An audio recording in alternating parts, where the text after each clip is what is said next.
Looks like I'm live. So, is FBA the lowest barrier business opportunity today? As in, hit that light on. In 2018, is FBA the lowest barrier business?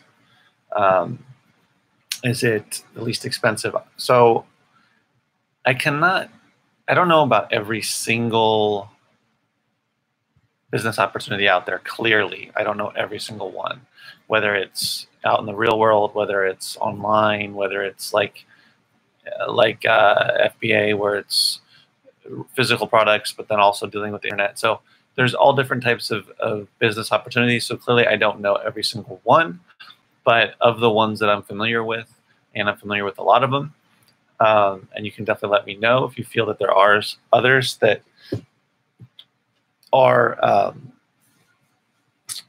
as good as FBA, I guess. Excuse me, jeez. It seems to me as if, so if you're not familiar, I started FBA in 2014, or selling on Amazon through FBA in 2014, knew nothing about it. Of course, I knew about Amazon. I had actually sold a couple of books like in the late 90s, I think, on Amazon when before they did FBA, but I was not in the place to start doing it, or I had no idea that I could, start selling myself. I sold a couple of books that I had, but aside from that, I didn't really know. I wasn't familiar with FBA and the opportunity to make money selling books. It was because of videos that I saw on YouTube that I even found out that it was possible to not only make money selling books on Amazon, but to actually make good money. So once I sort of dove deep into that is how I started. Actually, before I found the books, the videos about books on Amazon, I stumbled across somebody's course about doing retail arbitrage and reselling groceries and all different types of stuff that you can find in Target or Walmart or whatever, Walgreens, whatever it is, using your scanning app and that sort of thing. And I tried it out very briefly, but did not have any interest in selling those types of things. So I ended up either just kind of dumb luck, or I can't remember exactly, but I came across those videos about reselling books. And those were the ones that really opened my eyes to the opportunity. So my first shipment was sent in almost 4 years ago. And those first few shipments, I definitely did not know what I was doing. But anyway, that's not the point. The point of the video is, is FBA the lowest barrier business opportunity? So the way I look at it as being the lowest barrier is you don't really need much to start this business. You need a bank account. You need a little bit of money to source. So a lot of people recommend, well, if you have books sitting around in your house you haven't read in a while, or that you don't need to keep, you can scan those and see if those are some you can send in. Maybe talk to family and friends and say, I want to try out this business. Do you have any books you can give me? So potentially you don't even need to put any money into sourcing if you have access to free books in your own house and some of your friend or family or friends' houses. So potentially you don't have to put any money into it in terms of sourcing. But I would say you would need at least a little bit of money. Well, you definitely do if you're going to go out and source. I would say at least a few $100. And then you're going to need a little bit of money for inbound shipping. So I would say if you have at least $200–300 to put towards sourcing and inbound shipping, you can start this business. So if you can buy books for $1 each in your area, and you get $200 together and go buy 200 books, you don't have to buy them all at once. You can build up to it, but you can do smaller shipments. Again, depends on if you're getting split shipments, but those are all other details. But it's just a couple $100. So even with $200, you can get 200 books or more if you can get books for 50 cents a piece, which I find all the time at thrift stores, book sales, and garage sales. Let's say 200 books, send them in, spend whatever it is to ship them. If you're not getting split shipments or very many, it might not be that much money, but it could be, let's say for me, I was paying as much as $60 to $70 for about 100 items being sent in, most of them books, but I was getting like 10 different warehouses. So on the high side, maybe like $50, $60. On the lower side, maybe $30, $40 or less, depending if you get everything going to one warehouse. That's really it. I mean, you have to be able to set up your account. So it's pretty basic. You know, Amazon can help you. I'm sure there's videos about it as well. You just, you know, sign up. If you have basic computer knowledge, basic, you know how to go through a website, and then learn the steps of how to list and how to source and all that stuff. But it's pretty simple. It's not rocket science. It's not even close to rocket science. It's pretty simple stuff. So if you have a little bit of money, I would say to play it safe, maybe like $300, $400 to start off. You don't have to have all of that money up front, but I'm saying you could have $100, go source 50 books, try to send those in, and then the next week another $100 together. You know, whatever it may be, whatever your situation is. And within, you know, let's say you send in 100 books and you sell within the first 30 days. Let's say, I mean, you're not going to be the best at sourcing, so let's say you sell 10 to 20. On the low side 10, maybe the high side 20 or more, if you're really figured out how to source or it really made sense to you about reading the data and all that stuff, whether you're using a free app like Amazon's seller app, or if you're using FBA Scan or Scout IQ or any of the other ones that you're paying for. That's the other thing. You can do it for free by just using Amazon's app. It doesn't have all the best information, but that's how I started, and that's how I you know, started to figure out how to do this FBA thing. So let's say you sell like 10 to 20 books, after sending in 100 in the first 30 days, and then you keep repeating that over and over. Before you know it, you're going to be selling a lot more every month, and you'll slowly get better. So I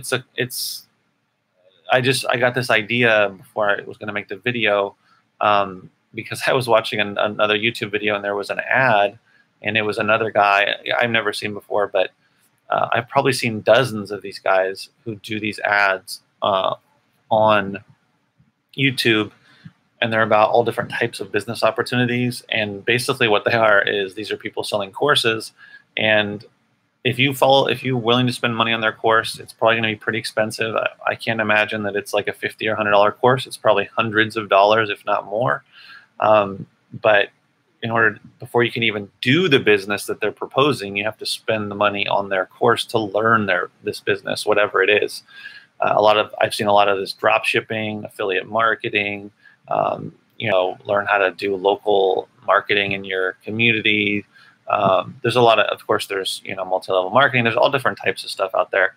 And those all can be great businesses if you want to do it, if you want to follow it, but you're probably going to have to put a lot more money into it. And if you want customers, you more than likely are going to have to figure out how to get those customers, which is typically going to cost money. A lot of that drop shipping stuff, you have to pay for Facebook ads, which means you have to get good at that.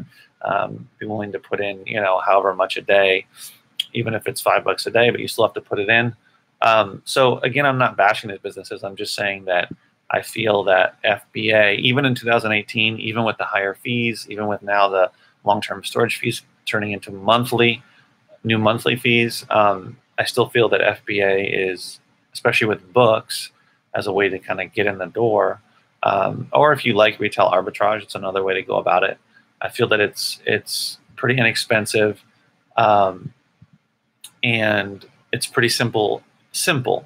There's a lot of moving parts, but once you get down how to list, how to do a shipment, complete a shipment, how to reprice, how to navigate Seller Central, how to source books or whatever items you're sending in, then I think it's pretty straightforward, which is why a lot of people do it. It's like so there's low barriers to entry, which is good because a lot of people can do it. But then also you get a lot of people that kind of don't know what they're doing, and they end up, you know, not really doing it well, and then say it's not a great opportunity, or they get on a lot of listings and they tank the price and they lose money because they don't really understand the fees and all that stuff. But yeah, let's see. Yeah, thank you, Michael. I hope so. You know, I've been thinking, well, I thought for a while that I should put together like a free course, video course on my channel where just to kind of, I could even maybe like start a new account for my wife and go through the whole process and have it set up and show kind of everything. How to list, how to do a shipment, how to source, but that's something that takes time. So maybe down the road. But there are some good courses on that for sure. But typically, the ones I've seen don't cost too much money. But yeah. So I mean, that's basically the point. The point I'm kind of making for this video is I feel that this kind of business, this specific business, while the fees are a little higher than they used to be, or a lot higher, that it's a great opportunity. And I know for me personally, when I started, it took me probably like 6 months or so to really figure it out. I definitely wish there was someone making consistent video. Whoops, sorry guys. Consistent videos about how. Seems like it's a little too high. About how to do it, how to do FBA and the basics. And there are a lot of videos, but a lot of them are a little older. They don't kind of deal with the newer fees and the dangers of that. Right, for sure. For sure, there's some things you're going to have to learn by just the hard way, which is how I typically learn. So I learned the hard way about the books and CDs I should not send in. And I'm always learning, though, for sure, and trying to get better at sourcing and better at, better at the whole process of FBA. It's kind of you can learn a lot, the longer you do it and get really good at it. But it's always good to, get better at all the components by just doing more and more and getting experience and that sort of thing. Yeah, I mean, basically, do you guys feel that FBA is one of the best? Well, I won't say best, but I'll say at least it's a business opportunity that has probably the least or lowest barriers to entry when it comes to just getting started. I mean, you don't have to spend thousands of dollars, and I'm not even talking about like, a normal like brick and mortar business or something where you're going to spend tens of thousands of dollars or more, having to get you don't have to get a loan to start this business. If you have no money, no discretionary income at all, no savings whatsoever, then of course you can't really do any type of business. But if you at least have like even $100, $200 that you can spare a month, you can get started. And if you keep at it for like 3 or 4 months consistently, sourcing, consistently doing shipments, paying attention to your inventory, repricing it, and just using that $100, $200 a month, and then you'll start to make sales after a month or so. You'll start to get paid a little bit of money, and you can take that money and just reinvest it back into the business, buy more inventory. You can literally turn a couple $100 into thousands of dollars within 3 to 6 months for sure. If you did it for 6 months, spending about $100, $200 for the first couple of months, and then as you got payouts, spending more, $300, $400, and by the 6th month you're spending, I don't know, a lot more, to $400 or $500 to source more, and then you got like as many as maybe 500 to 800 books in inventory, and you're selling consistently and figuring it out, then you can definitely go from a couple $100 and turn into thousands of dollars for sure.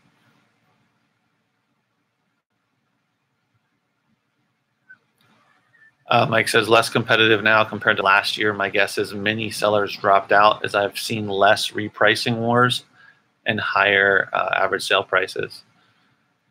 Yeah, it's definitely true. You're not the only one that has said that. I think that for sure, and I know either in person people I've met or people I've seen online talk about it or write about it, comment on it, that a lot of people have either left Amazon completely or gone completely to merchant fulfilled, or have left Amazon and gone to eBay. or even people doing eBay and local like Facebook Marketplace, Craigslist type of deals, swap meets, whatever, because they still want to continue to resell. So definitely there's a lot less people. I think it's thin the herd, thin the ranks. And I do notice on a lot of when I was listing books over the last few weeks, that most of the FBA sellers are newer sellers. A lot of the mega sellers are not listing on a lot of those, or not on a lot of those listings for FBA, but they are there for merchant fulfilled. So, it's definitely true that a lot of people got out of FBA because of the fees, and they would rather store the stuff themselves or just not deal with it and sell elsewhere. But I think if you stick with it for sure, you can do really well. And I know I've been doing pretty well with my small inventory because I've had a much better sell-through rate, because I've gotten better with sourcing books and CDs and the occasional video game and VHS tape here and there. But for sure, what do you call it? That I think it's still a great opportunity, and Amazon will evolve, and who knows where it'll be even in like 2 or 3 years or 5 years. But if you want to take a little bit of money and grow it into a lot more money, for whatever reason, if you want to turn this into your full-time business, your full-time income, you can do it. If you want it just to be part-time in addition to your job, or to supplement your income, or to pay a debt off, or to save some money for vacation, or to save some money for retirement, or emergency fund, whatever, then this is it's really simple, pretty straightforward business. You just have to use common sense and evolve and grow and learn as you continue to do FBA, which is what I'm doing with eBay. I mean, I'm still relatively new with eBay. A little over a year doing it, and it's still bigger mystery to me because there's not as much data as there is with Amazon. But I continue to learn and try to get better with it, figuring out what sells better, what makes more sense to put my time into and effort into. So it's the same thing with Amazon. I mean, you don't have to love books to sell books, but it helps for sure. But books are a great way, because they're pretty inexpensive and they're everywhere, and you can just open an Amazon account and start selling, and in a few months you can be making profit. A lot of people go from no inventory or just starting to within 6 months making $1,000, $2,000 a month, or payouts of $1,000, $2,000 a month, just from starting out, with hardly anything. I mean, a couple $100 or whatever it may be. Because I did not start with a ton of money, but I went from spending a few $100 on books to a couple years later selling like hundreds of books a month, and in the really good months, making thousands of dollars back to school and in the holidays and that sort of thing. And it all just came from constantly learning, and the most important thing is source, list, and ship, and rinse and repeat that over and over and over again until it it gets almost tedious, and then you've really sort of mastered the whole entire process. I think that's a good idea. Excuse me, to be consistent, and you'd be surprised at what you can do. So, am I saying FBA is the best business? I mean, I can't say that because I don't know every single business, but based upon all the ones that I am aware of and see talked about in other videos or in ads, hello, Charlotte, it's the easiest one to get into. And the other great thing about it is there are many other great business opportunities and other businesses that you watching this live or in the future might want to get into. Maybe you want to buy some websites and create some passive income. Maybe you want to I seen a bunch of videos about starting an ATM business. Have you guys seen this? Which sounded kind of like a cool idea, but again, you need to use your own money. You're probably going to need like $5,000 to start that. So that's what I mean. You can use Amazon or FBA and Merchant Fulfilled, whatever, but you can use the FBA program to build up sort of your war chest or your savings, and then you can take some of that money while you continue to do FBA. Hey Terry, how you doing? And you can put that into other businesses if you want. And I think that's what some people are going to do, and what people like to do is to diversify, which I always recommend, not just within reselling, but to start other businesses. And you can use that money here to do that. Yeah, capital investment money for sure, whatever it is. Not everybody's going to do that. A lot of people, once they start doing FBA, they just want to grow their FBA business. But if you only got a couple $100 and then a year later you've got $10,000 or however much you've made, that's significant. You got to pay your taxes, of course, but after all of that, you're going to have a lot more money to play with and to do other things.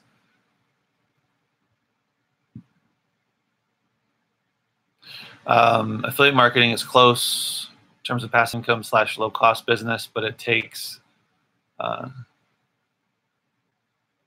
long time to build your business. Yeah, I mean, affiliate marketing is great, but so it's a totally different type of business because FBA, we're dealing with physical products that we actually have to handle, that we have to ship in and sell off. But the big difference I would say is, aside from that, is as an affiliate marketer, you have to find people to click on your links, right? So you've got to build an audience. You've got to build a YouTube audience, social media audience, start your own website, whatever it is. But with Amazon, with eBay, they already have massive traffic. So we're tapping into that traffic by just selling, the stuff that we send in. So that's the great thing about it. But affiliate marketing for sure is awesome, and there's all different ways to go about it.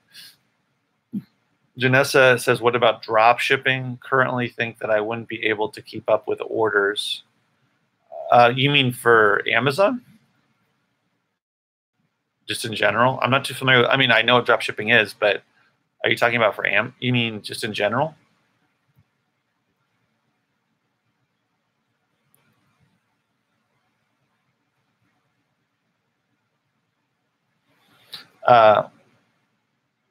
Jamie said, I've been selling books now for 3 months and love it. Best idea I've ever had. Yeah, for sure. So 3 months. Okay.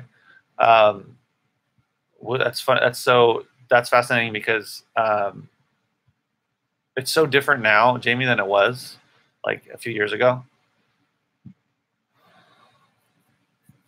Oh. And you don't know because you weren't doing it, but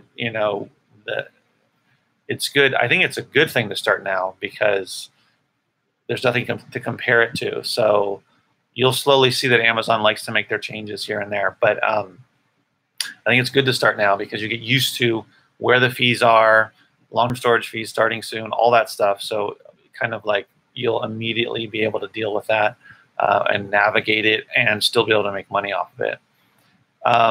Terry said FBA startup cost is low. It is. FBA maintenance cost is extremely high with COGS, cost of goods, fees, taxes, subscriptions, equipment, supplies. So in terms of maintenance, so cost of goods, it depends. It depends on your area and how much you have to spend to source. If you're having to spend $3 to $5 a book, then of course that's more expensive than someone has to only spend $1 a book. So it depends on where you live, but definitely can be high. Fees, so yeah, I mean, if you mean FBA fees, for sure. So the way to combat that is to not only send more stuff in, but to have a higher average sale price. Don't go below a certain number to make sure you're making the profit. Taxes. Yeah, got to pay our taxes, subscriptions. Yeah, so the subscriptions to Amazon, the Pro account, $40 a month, but it kind of covers itself after you make a certain amount of sales. But yeah, there's things like if you have a listing software, you're going to use a paid app. I only pay $10 a month, and then I pay $30 a month for Acceler List, so that's $40. So yeah, it can add up. But I just equipment and supplies. So yeah, you have to buy your scanner if you want to get quicker with it. With scanning, if you want a Dymo printer, those could be a couple $100. You need to, of course, have your own printer to print out labels. But yeah, for sure, it can add up. But I think overall, on an ongoing basis, it's not too pricey. But definitely, there are some expenses there. Janessa had said,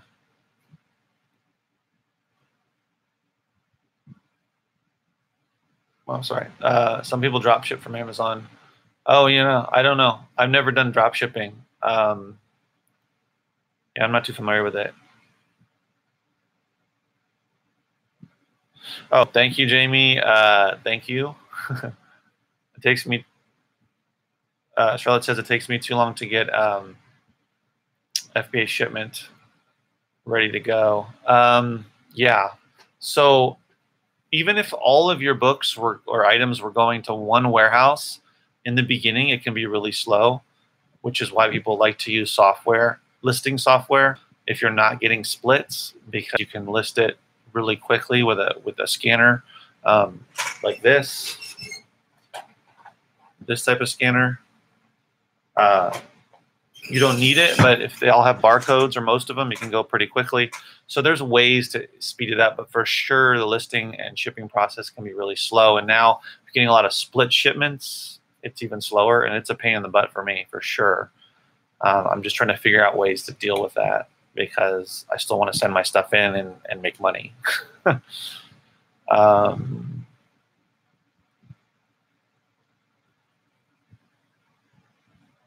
Michael said, as long as Amazon doesn't mess with textbooks. Hopefully not. Yeah, because there's a lot of money.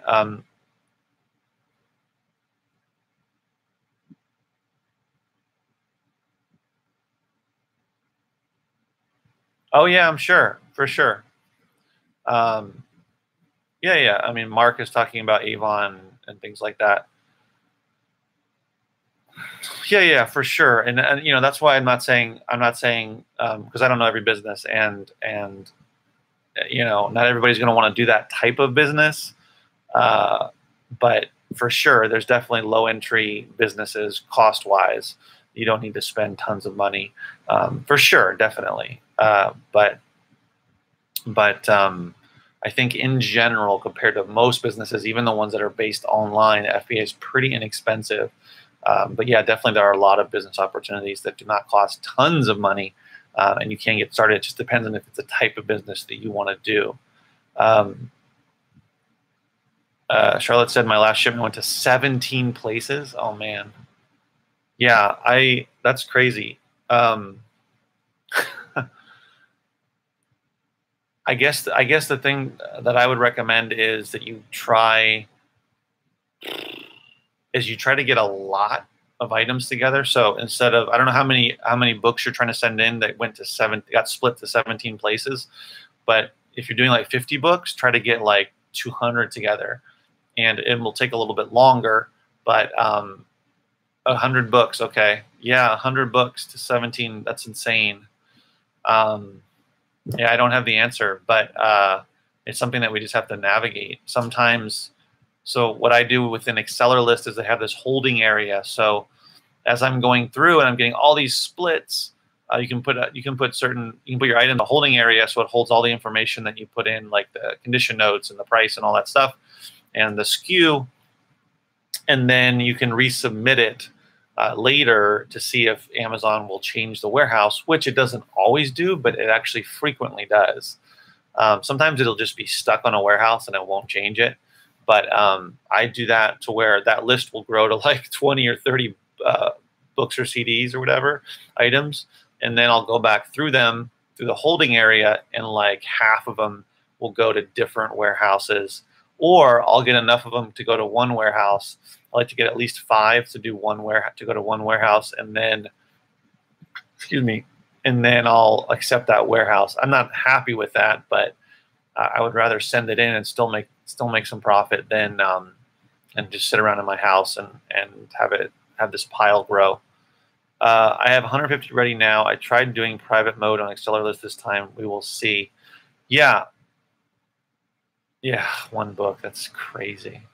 I would say, yeah, that's good. You're trying AcceleraList. I've heard that before. That if you do private mode, that you cannot use your Dymo. If you have a Dymo, you cannot label while you're listing, but you have to do the 30 up labels unless there's this program called like Click and Label, which is like $5 a month, and I believe that enables you to use Dymo within Seller Central, which I have not done, but I heard that works. Whoops.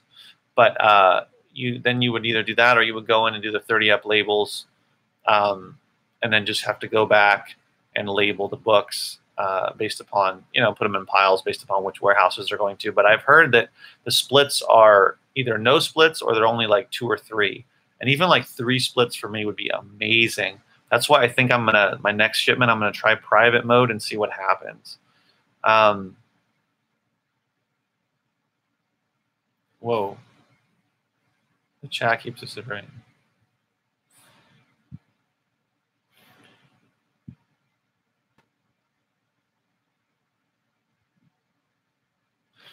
Yeah, I've tried inventory placement, Terry. I think I talked about it in the last video, and I didn't have as much luck with it.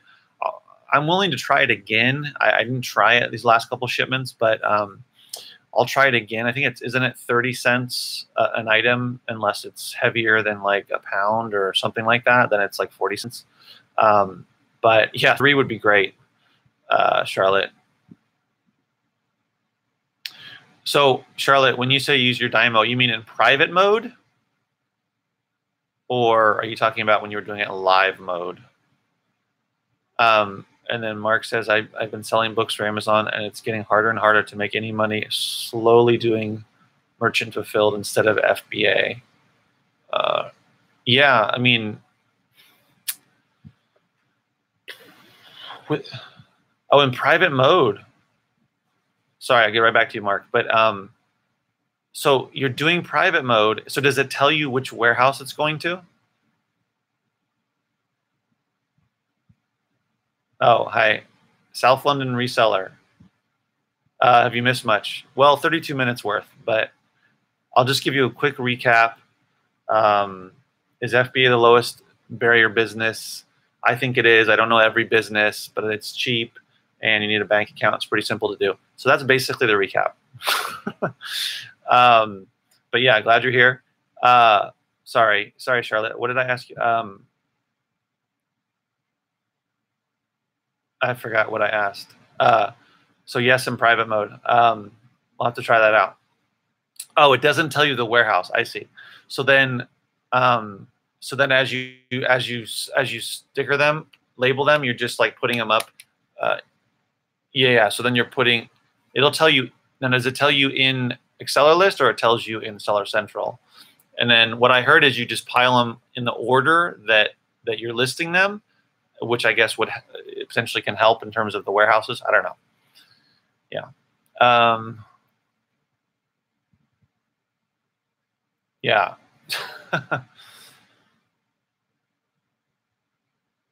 Yeah, who knows? Maybe Amazon will buy Avon. Amazon likes to gobble up companies for sure. When they want to get into a business, they just buy it.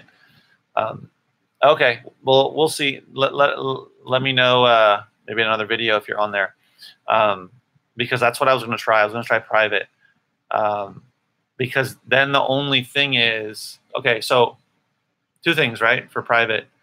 If it ends up, if it ends up being less splits, like 2 or 3 or 1, then it's totally worth it. However, the downside is then you potentially have to hunt and peck to find the books to go to the warehouses. But since they're already labeled, that seems like that's not big of a deal. So I'm probably going to become a private mode person. I'll do that my next shipment, FBA shipment, and try that out. Because if that works and I get way less splits, I'm much rather, even if I have to hunt and peck to find the items to put put them into the different warehouses. If it's only like 2 or 3 warehouses, I'll even take like 4 or 5. I mean, I'm always getting anywhere between like 8 to 11 warehouses. Actually, it's been like 9 or 10 lately.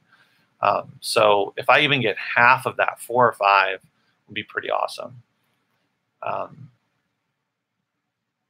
Okay, cool.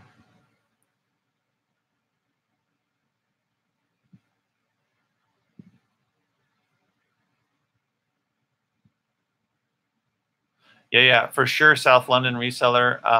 Don't be building schools. FBA is pretty simple, but most newbies struggle with their first shipment. Oh yeah, I remember shipments for me in the beginning were a nightmare because I was using Seller Central and I was having to print out the stickers, and then I just have to hunt for the books to put the stickers on them, and then I have to separate them. Well, actually, I didn't get split shipments really in the beginning, but just hunting through to find the books to put the stickers on was kind of a pain in the butt.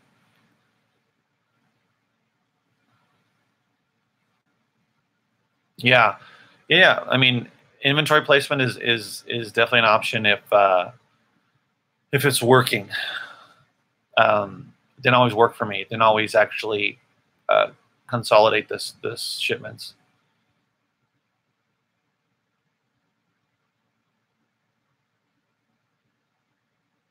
Turbo lister from FBA Scan. You can keep scanning same book until you get favorite fulfillment center. Oh, okay. I haven't used Turbo Lister. I mean, I use FBA Scan, so I understand that I could use Turbo Lister, but I haven't done that yet.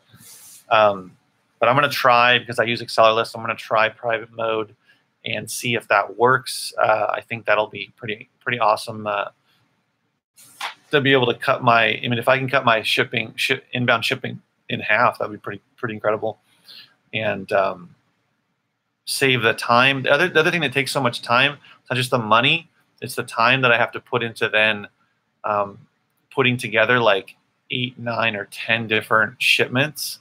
And so then I have to do them all individually. It takes way longer. It's not even, I mean, the money sucks, but it's the time that it takes.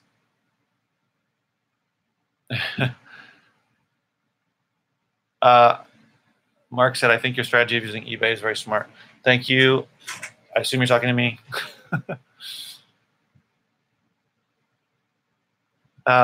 Yeah, I started using eBay in April of last year. So eBay is still a bit of a mystery to me to a certain degree, but I've gotten better with it. And what I'm kind of the direction I'm heading is basically a lot of lots, CD lots, DVD lots, and occasional book lot, and more valuable individual products. So what I was doing before is I was trying to go for the volume and willing to make less profit, but go for selling more. And I think I want to go the opposite route with eBay, and those lower profit CDs and DVDs or whatever, I'm going to just put into a lot based upon genre, artist, group, that type of thing, and then sell those off versus waiting for one to sell and make it $1.50 off of it or whatever, when I can just throw it into a lot and get it out of there.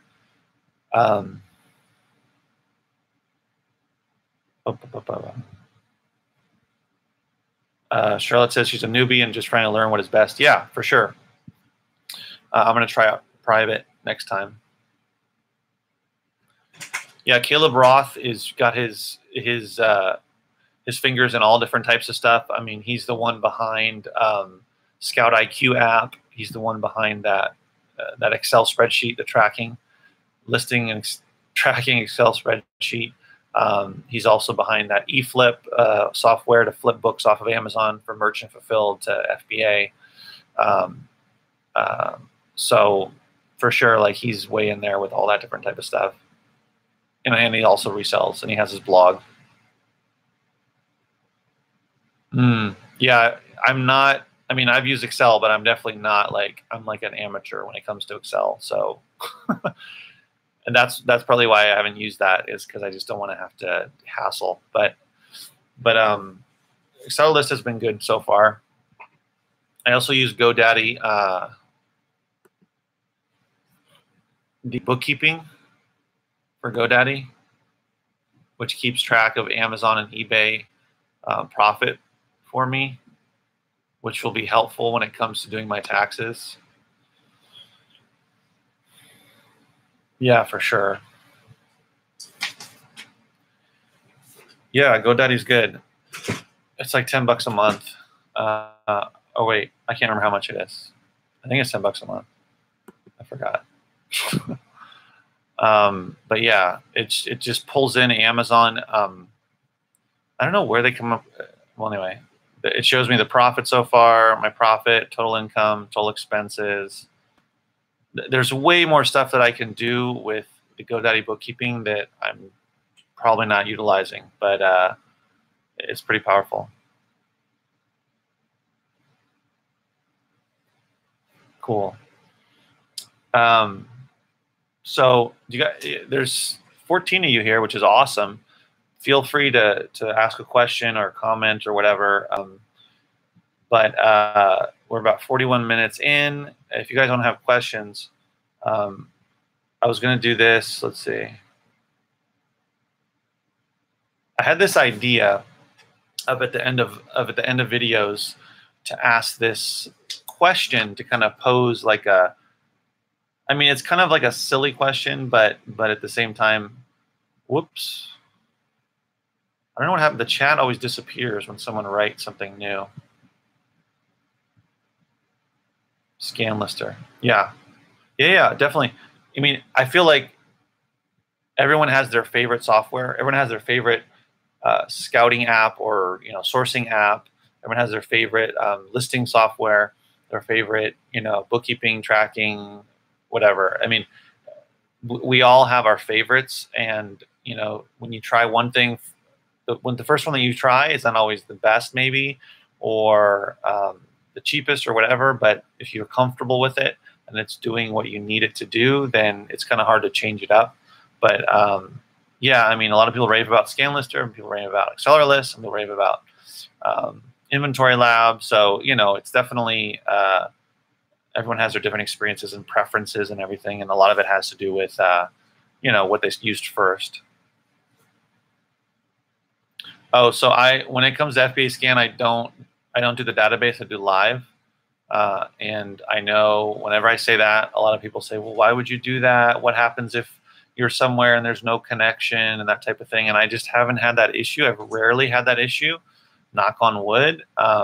It's happened a few times where I've gone to a thrift store. I believe it happened actually this last book sale. It started to happen there, but then I was able to get a signal and it was working.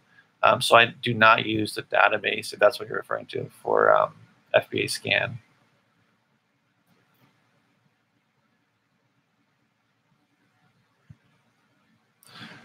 Yeah, some of the software, they do have a lifetime membership, and it varies. I think ScanLister had one, and some others do.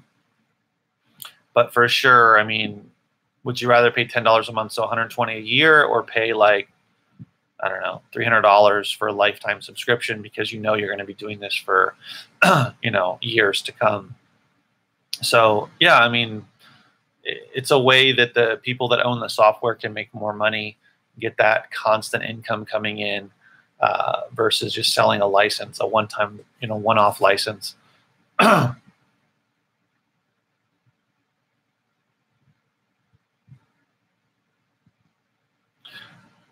Yeah, I've heard the same thing about the database, because it changes, that you should download it pretty frequently. I don't know if daily, but I guess it depends on, if you're sourcing daily, then you probably should. I don't know how long it takes to download, but yeah, you want to be as up to date. Yeah. How long does it take to download the database?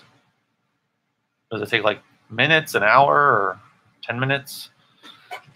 I mean, I guess it depends too, but.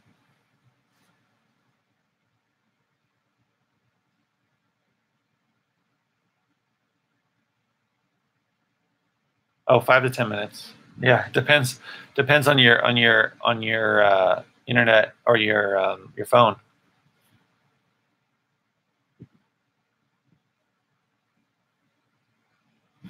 Yeah, Charlotte, I guess where you live, the internet, the speed is not quite up to other areas. But like I said, I mean, that's what happens with this business. It depends on where you live.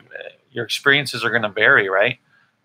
So for sure, some people will take 5 to 10 minutes. Some might take half an hour. So you just have to take that into account before you're going to go sourcing. So I wanted to ask this question. It's kind of a silly question, but it just popped into my head. You ever hear those questions? Would you rather do this or this? So here's the question, and you guys might laugh, but I had this thought. Yeah. So okay, I think I don't know why I thought of this, but okay. So here's a question: would you rather? Whoops.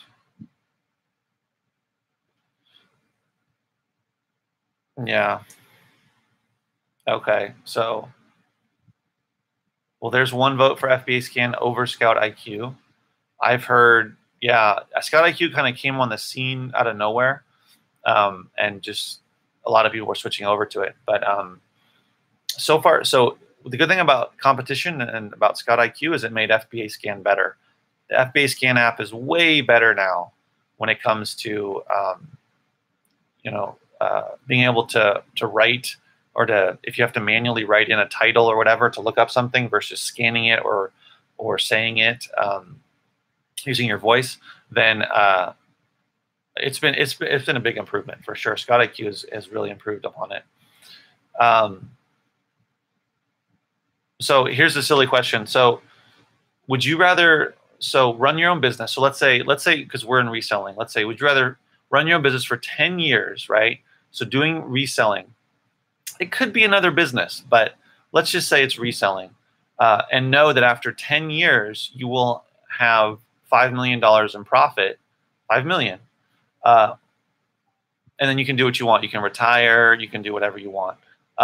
Or would you rather win $10 million in the lottery today and keep 5 million after taxes and do whatever you want? Now, the reason that I asked that,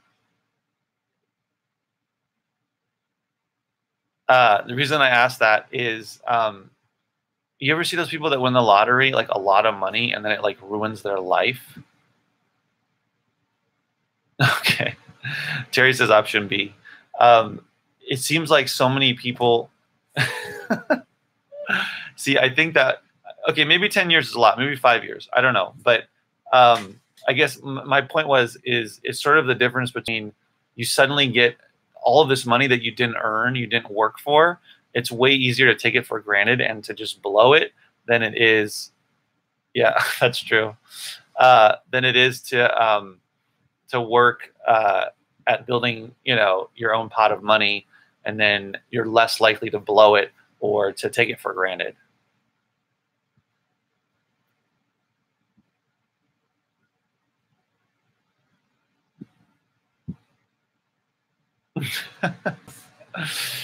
Probably true. That resellers are too smart to blow it. Oh man, how many books could you buy with $5 million? 5 million books, I guess.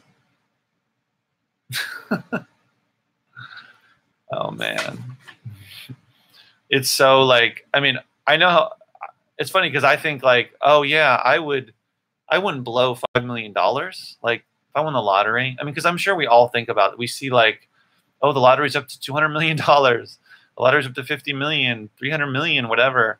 Like you briefly daydream like, well, what would I do? So with 10 million, I would keep, and then I would splurge with $1 million, or whatever. We have all these ideas, but part of me feels like, would I though become like, would it affect me so much, negatively affect me because I didn't earn it, that I would just not want to have the money, or that I would blow it, or that it would drive me crazy? I don't know. It's a silly thing, but just when I hear these people that like, okay, so for instance, yeah, I agree. No, invest and save. Anyway,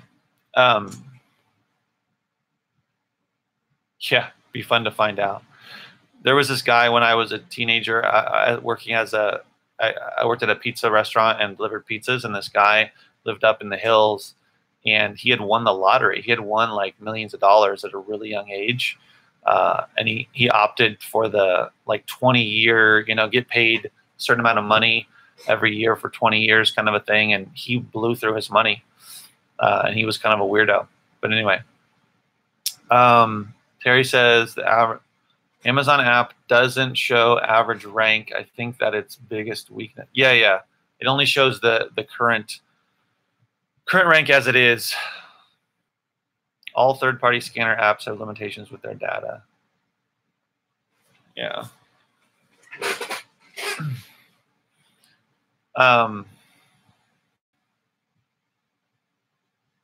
Yeah, the problem with the Amazon seller app, it's great that it's free, but it's really limited. I also had a lot of problems with it crashing all the time, and I usually don't have that problem with FBA Scan. But the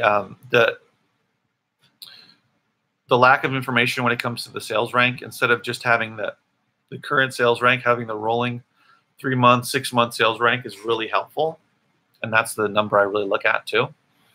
And then I had another idea.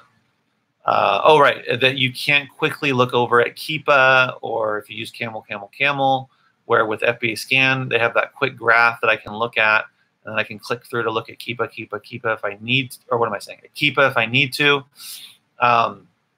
So for sure, those are huge for me for the third-party app. Yeah, the average rank is perfect. I mean, and also on FBA Scan, they have the sales number, which I believe is how many sales, how many days had at least one sale in the last 6 months. Isn't that what it is? So that's another number you can look at. I don't usually need to click through, but there's enough data there based upon current prices, how much competition, the sales rank. All of that is usually enough information for me to make a decision, for sure.